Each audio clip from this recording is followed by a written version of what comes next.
তো মোৰ নতুন এটা ভিডিঅ'ত আপোনালোকক আকৌ স্বাগতম জনাইছোঁ।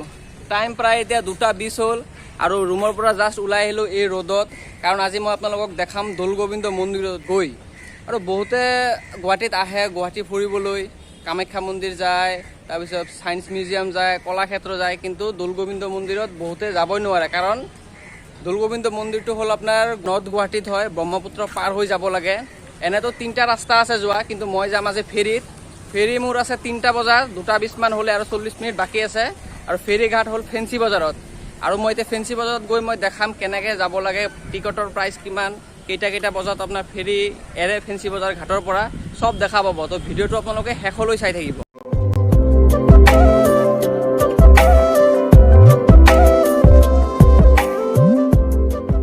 আহি পালোঁ ফেঞ্চি বজাৰ ঘাটত। এইটো হ'ল আপোনাৰ ৰাজাদুৱাৰ ঘাট, চাওক এনেকৈ লিখা আছে, এইটোৱে ফেঞ্চি বজাৰ হয়। তাতে ফেঞ্চি বজাৰ ফুট অভাৰ ব্ৰিজ আছে, এইটো ফেঞ্চি বজাৰৰ মাৰ্কেটটো এনেকৈ যাব লাগে। আৰু এইটো হ'ল আপোনাৰ গুৱাহাটীৰ পৰা ৰাজাদুৱাৰ ঘাট। কাৰণ আমি দৌলগোবিন্দৰ মন্দিৰত যদি যাব হয় এইখন ঘাটতে আপোনাৰ আহিব লাগিব। টাইম প্ৰায় হ'লে আৰু 10 মিনিটমান আছে নেকি, তো টিকেটটো সোনকালে কাটো আৰু তাত গৈ কিনে আপোনাক দেখাই আছোঁ আৰু টিকেটৰ প্ৰাইচ কিমান কি সময়খিনি চব দেখাই আছোঁ আপোনাক। ইয়াতে আপোনাৰ টিকেট দিয়া হয় এনেকৈ 5 টকাকৈ ল'ব চাগে। এনেকৈ আজিকালি আপোনাৰ ডিজিটেল টিকেট দিয়া হয়। আপোনালোকৰ বাইক চাইক লৈ আহে, বাইকৰ কাৰণে আপোনাৰ বেলেগকৈ পইচা। বাইকৰ কাৰণে কিমান দাদা? বাইকৰ কাৰণে কিমানকৈ লয়? অঁ ঠিক আছে, এখন দিয়ক, বাইক নাই মোৰ। লৈ ল'লোঁ টিকেট যাবৰ কাৰণে, আৰু আপোনাৰ সময়খিনি দেখাই দিছোঁ মই। এইটো হ'ল আপোনাৰ ছানডেৰ চাৰ্ট। যদি আজি দেওবাৰ হয় তো মই এইখন যোনটো 3টা বজাৰখনত যাম, আৰু ছানডে নহ'লে মানে আপোনাৰ মনডে টু ছেটাৰডেৰ কাৰণে এইটো সময় আপোনালোকে চাব পাৰে। ইয়াত টাইমখিনি লিখা আছে। উঠি আহিলোঁ, চাওক কিমান ডাঙৰ ফেৰী। এনেকৈ এইবিলাক বাইক চাইক চব সিটো পাৰে যাব, বাইক মানুহ চাওক। ওপৰতো আগততো আপোনাৰ ইয়াতকৈ আৰু আপোনাৰ ডাঙৰ ফেৰী হ'লে আপোনাৰ ওপৰতো মানুহ উঠিব পৰা ব্যৱস্থা থাকে। কিন্তু যেতিয়া মই ফেৰীৰ পিছফালে আহিলোঁ, পিছফালে কি আছে দেখাই দিম আপোনাক। চাওক এইটো হ'ল আপোনাৰ ফেৰীৰ বেক চাইডটো, আৰু এনেকৈ ভিতৰত আপোনাৰ ৰুম টাইপৰ আছে, ইয়াতো মানুহ বহে, চাওক মই দেখাই দিছোঁ। আৰু এটা বস্তু দেখাই দিছোঁ আপোনাক, চাওক এইটো হ'ল এই ফেৰীৰ ইঞ্জিন, বহুত ডাঙৰ। ইয়াত মানুহ সোমায়, মইতো সোমাব নোৱাৰিম যিহেতু আমাৰ পাৰ্মিশ্যন নাই ভিতৰত সোমোৱা। 3টা বাজি গ'ল আৰু এৰি দিলে ফেৰী। এতিয়া 20-25 মিনিটমান লাগিব আৰু সেইটো পাৰো যাওঁতে। তো সেইটো পাৰো এতিয়া যাই গৈ কিনে সেইটো পাৰো দেখাম আপোনাক ধুনীয়াকৈ। আৰু এতিয়া জাহাজৰ পিছৰ ছাইডত আহিলোঁ, আৰু পিছৰ ছাইডত দাদাও আছে। এইফালে দাদাৰ ঘৰ নৰ্থ গুৱাহাটীতে হয়। দাদাক লগ পালোঁ। পানী এতিয়া কমি গ'ল ন দাদা? কেইদিনমানৰ আগত মানে কি বহুত বেছি পানী আছিল। আৰু মই শুনাত উমানন্দৰ ফেৰী চাৰ্ভিছবিলাক বন্ধ কৰি দিয়া হৈছিল। এতিয়া চাগে খুলিলে চাগে ন? খুলিছে। বাছ চাছ দিয়া নাই, আমি অলপ ঘূৰি আহিব লগা হৈছে। এনে আগে পিছে বাছ দিছিল, বাছখন দিলে ভাল হয় আৰু। মানে কি হয়, ফেৰীত সদায় আপোনাৰ হাজাৰ মানুহ আপডেট কৰি থাকে, আৰু ভাড়াটো কম। 5 টকাত আপুনি নৰ্থ গুৱাহাটীৰ পৰা গুৱাহাটীত আহিব পাৰে। আৰু বাছত আহিব গ'লে মানে বহুত ঘূৰা হয় আৰু পইচাটো বেছি যায়। তো এতিয়া আপোনাক দেখাম উমানন্দ মন্দিৰ, কিমান ধুনীয়া লাগে ইয়াৰ পৰা চাওক। উমানন্দ মন্দিৰৰ জাষ্ট তলতে আছোঁ মই। ৰ'পৱে গৈ আছে, কিমান ধুনীয়া লাগিছে ইয়াৰ পৰা চাওক। 2খন লগ লাগি গ'ল ৰ'পৱে, চাওক।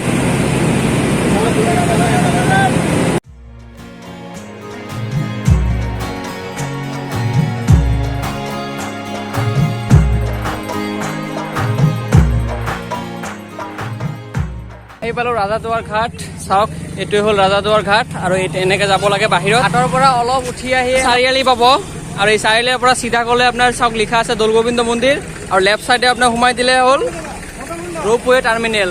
তো মই যিহেতু মন্দিৰত যাম, তো চিধাকৈ যাব লাগিব। আৰু যিসকল মানুহে নাজানে যে গুৱাহাটীৰ পৰা নৰ্থ গুৱাহাটীলৈকে কেনেকৈ আহিব লাগে, তো মই কৈ দিছোঁ 3খন ৰাস্তা আছে টোটেল। এটা হ'ল আপোনাৰ ফেৰী দি, যোনটো চবতকৈ সস্তা হয়। 2 নম্বৰ হ'ল আপোনাৰ ৰ'পৱে দি আহিব পাৰে, আৰু 3 নম্বৰ বাই ৰোড হৈও আহিব পাৰে আপুনি। তো যদি আপোনাৰ ইচ্ছা, এতিয়া আপুনি কেনেকৈ আহে, ফেৰী দি আহিলে চবতকৈ আপোনাৰ কম পইচাত আহিব পাৰে। তাৰপিছত ৰ'পৱে দি আহিব পাৰে কম সময়ত। তাৰপিছত ৰাস্তাটো আছে। মই ফাইনেলি আহি পালোঁ দৌলগোবিন্দ মন্দিৰ। তো এইটো হ'ল দৌলগোবিন্দ মন্দিৰ।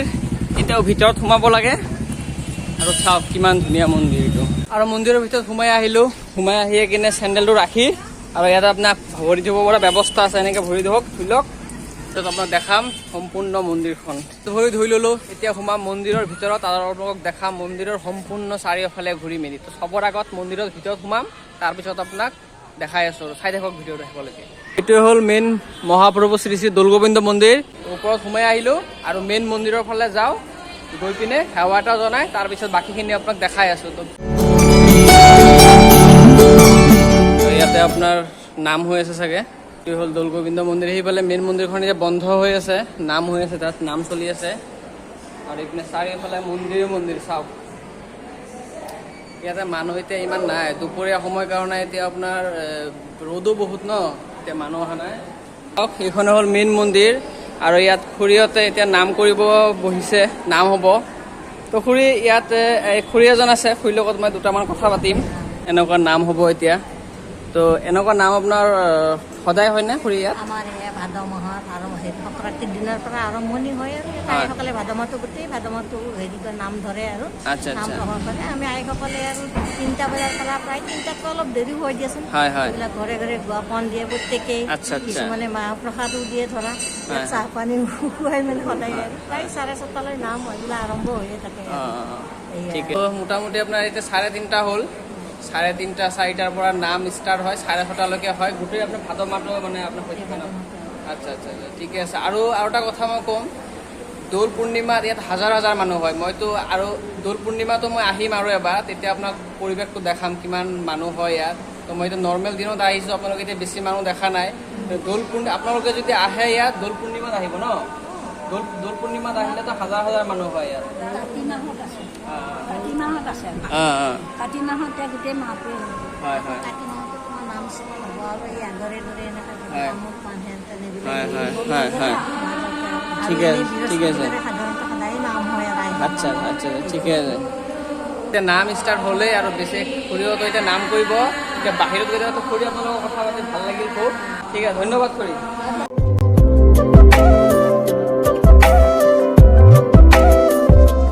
মন্দিৰত আহি যোনটো দৌলগোবিন্দ মন্দিৰৰ যোনটো আপোনাৰ ফেমাছ বস্তু পায়স হয়, এইটো পায়সটো দিয়া হয়। আপোনালোকে যেতিয়া আহে পায়সটো এনেকৈ খাব পাৰিব, এইটো বহুত জনপ্ৰিয় হয়। চাওক এনেকৈ দাদা এজন আছে, পায়সটো লৈ লওঁ এতিয়া। পায়স লৈ ল'লোঁ। তো পায়সটো খাই লওঁ মই প্ৰথমত, আৰু খাই কিনে আপোনাক আৰু যিমানবিলাক তাত চাইডে চাইডে মন্দিৰত চব দেখাই যাম এটা। মই এতিয়া আছোঁ ভোগৰ যোনটো প্ৰসাদ দিয়া হয় কাউণ্টাৰৰ ওচৰত। চাওক এনেকৈ আপোনাৰ কাউণ্টাৰ আছে আৰু ইয়াত ৰেটবিলাক লিখা আছে, কেনেকুৱা টাইপৰ আপোনাৰ ভোগত প্ৰসাদ লাগে। প্ৰসাদ লৈ ইয়াত ৰেট আছে। কাউণ্টাৰৰ পৰা টিকট কাটক আৰু এনেকৈ গৈ কিনে তাত জমা দিয়ক, আপোনাক প্ৰসাদ দি দিব। এইটো সুবিধা আছে।